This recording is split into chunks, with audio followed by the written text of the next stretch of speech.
कैसे धर्मराज हो? अशोक यादव और वकील यादव की ओर से इस भगत नवाज सम्मेलन के महायोजन में शानदार सदार से बनी उदार हृदय से शानदार 51 रुपए की दान है। एक बार जोरदार ताली हो जाए। पुलिस तालु की जय हो, समस्त परिवार की जय हो। हो हे गुरुदेव। गुरुदेव बाबा बेनी कैसे हो धर्मराज बाबा? हे धर्मराज बाबा कथी ले शौक मुहन से हमरा पर री लाओ। जुगल खा के एगो बेटा मर गेले खाइत खुन के गैर। बच्चा के मुख लागे छे दुतिया के चांद के मलिन करे छे। ए मरल बेटा का हाथ जिया दे। मरल बेटा के जिया दे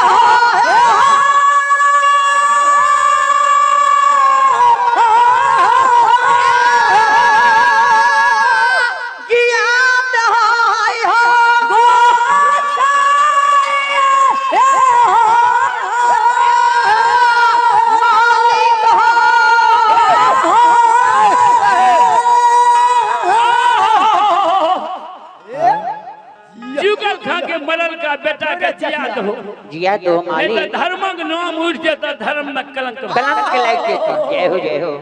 बाबू कैल दास कल के महावीर जी जुगल खां के बेटा के जिया दो।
बेनी कहे छे धर्मराज अशोक यादव और वकील यादव की ओर से इस भगत नवाज सम्मेलन के महायोजन में शानदार श्रद्धा से बनी उदार हृदय से शानदार 51 रुपए की दान है। एक बार जोरदार ताली हो जाए। पुलिस ढालू की जय हो, समस्त परिवार की जय हो। आहो हे गुरुदेव बाबा बेनी कहे छे हो धर्मराज बाबा हे धर्मराज बाबा कथी ले शौक मुहन से हमरा पढ़री लाव जुगल खा के एगो बेटा मर गेले खाइत सुन के गैर बच्चा के मुख लागे छे दुतिया के चांद के मलिन करे छे। ए मरल बेटा का हाथ जिया मरल बेटा के जिया दे